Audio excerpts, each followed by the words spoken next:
Good morning everyone. तुमच्या सगळ्यांचं माझ्या एका नवीन व्लॉगमध्ये स्वागत आहे. तुम्ही गेल्या व्लॉगमध्ये पाहिलंच की आमची धोंडे जेवणाची तयारी सुरू होती आणि इथं मी ताईला भजी करायचं जे प्रिपरेशन असतं ना ते करायला सांगितलं होतं. पीठ वगैरे सगळं मस्तपैकी मिक्स करून घ्यायला सांगितलं होतं. छानपैकी असे कांदा भजी करायचे होते. खूप दिवसांनी आम्ही तर भजी खाणार होतो आणि असे सगळे घरात एकत्र असताना खरंच एवढं छान वाटतं ना. सगळे मिळून स्वयंपाक वगैरे करतात, म्हणजे गप्पा ते मारताना स्वयंपाक कसा होतो ना ते अजिबात समजत नाही. इथं ना माझ्या सासूबाई पुरण वाटायचं काम करत होत्या. ते काम त्यांच्याकडे दिलेलं होतं आणि इथं ताई भजेचं प्रिपरेशन करत होती आणि मी आमरस करत होते.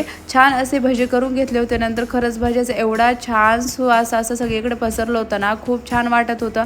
सगळे एकत्र आहेत वगैरे. इथं आमचे धोंडे करायची तयारी सुरू होती. आता 33 धोंडे आणि 33 अनारसे अशी द्यायची प्रथा आहे, तर तेच करायचं सुरू होतं. आम्ही तर पारंपरिक पद्धतीने ना खोबऱ्याचं वाटण असतं ना त्याचं बनवत होतो. मस्तपैकी वेलची ते टाकली होती आणि खरंच वेलचीचा सुवास एवढा छान येत होता ना.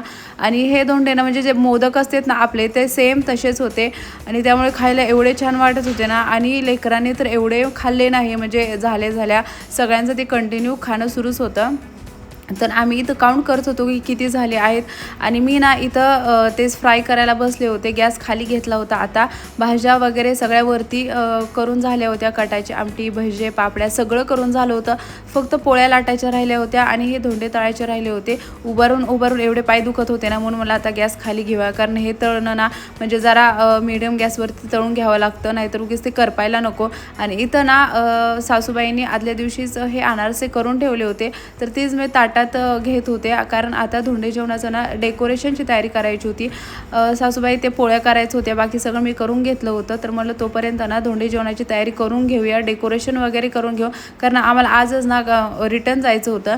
तर मी इथं सगळे 33 अनारसे ना असे मांडून घेतले होते. आणि माझी छोटी नणंद पण आली होती, तर तिला म्हटलं तू आता रांगोळी काढायचं काम कर आणि डेकोरेशनमध्ये हेल्प पण कर. इथे ह्यांनी पण हेल्प करत होते सगळ्यांना, म्हणजे त्यांच्या नंदेच्या मुलांना ते आहेर कपडे सगळे घेतलेले ना ते इथं ह्यांनी बघत होते.